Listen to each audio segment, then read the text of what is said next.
C'est pas un métier que je fais volontiers, alors je veux pas être filmé. Vous savez, c'est difficile.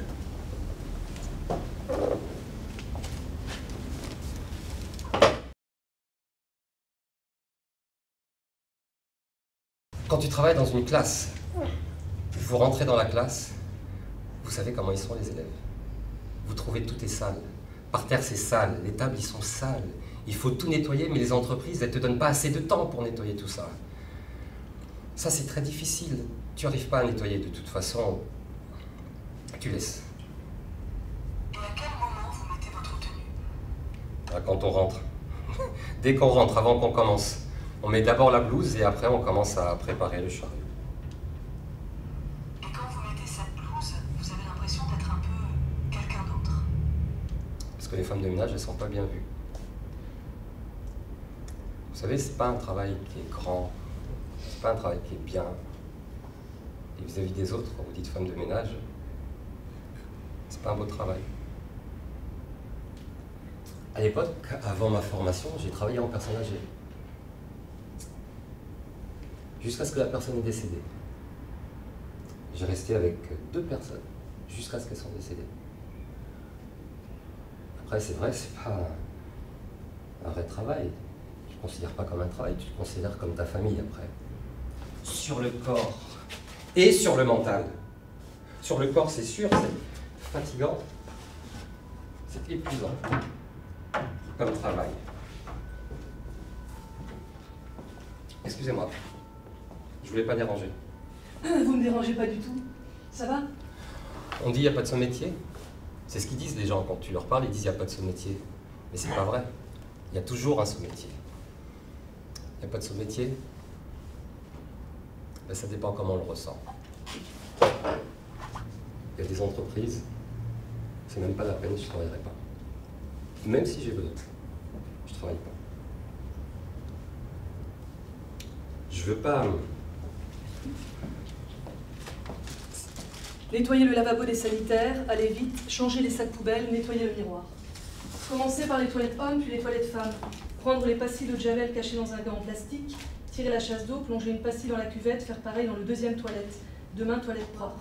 Dépoussiérer la porte bleue, sortir, jeter le chiffon dans le seau d'eau, aller chercher le balai à franges sèches, balayer le sol, prendre un tic-tac à la menthe, laver le sol, soulever le fauteuil en cuir noir à roulettes, c'est lourd. Remettre... Et vous aimez faire le nettoyage, faire ce métier? Oui. Oui, bon, parfois ça me gêne. Des fois, ça vous gêne? Des fois, quand je fais et après quelqu'un salit derrière moi, ça me décourage. J'aimerais quand j'ai fait reste propre. C'est le fait de devoir recommencer tous les jours. Ça vous... Comment ça, j'ai pas compris. Je fais mon mieux. Mais par contre, comme là par exemple, il y a de la poussière.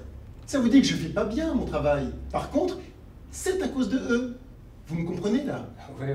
J'aimerais bien faire la poussière. Si je trouve le bureau bien rangé, je fais la poussière, c'est facile. C'est pas grand-chose. On passe le chiffon et après ça brille. Hein. Pardon, je passe là. Est-ce qu'il y a un objet ou un outil qui vous est particulièrement cher ici?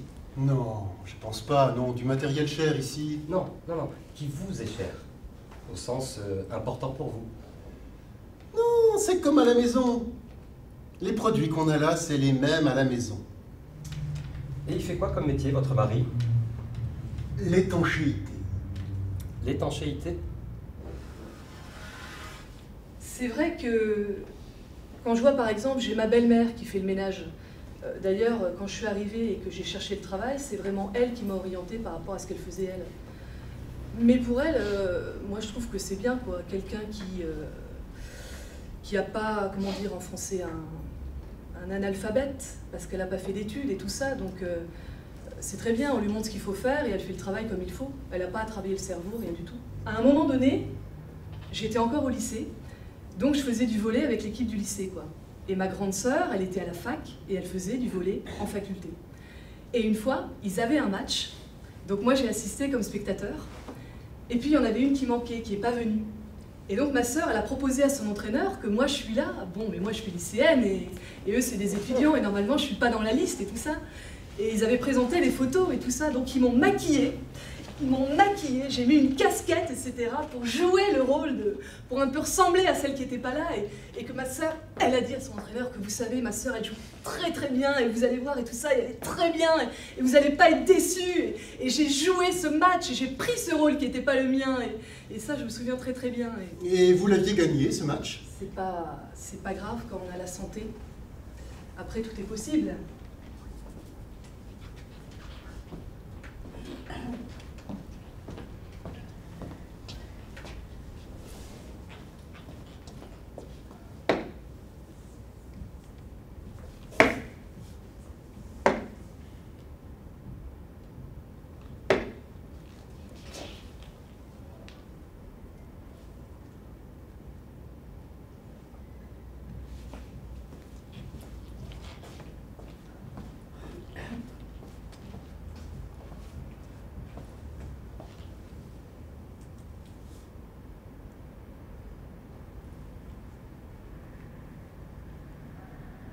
Ah là là là là.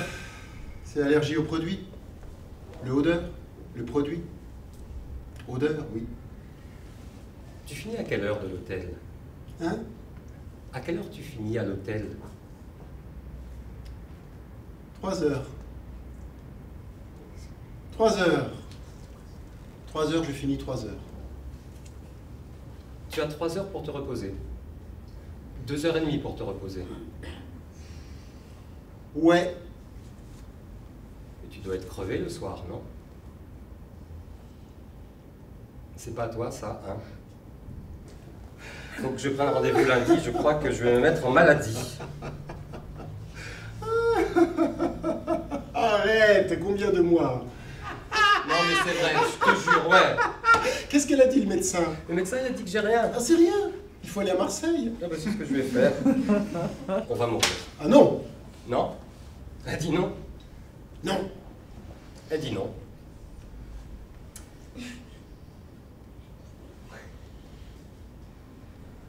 C'est quoi ce produit bleu?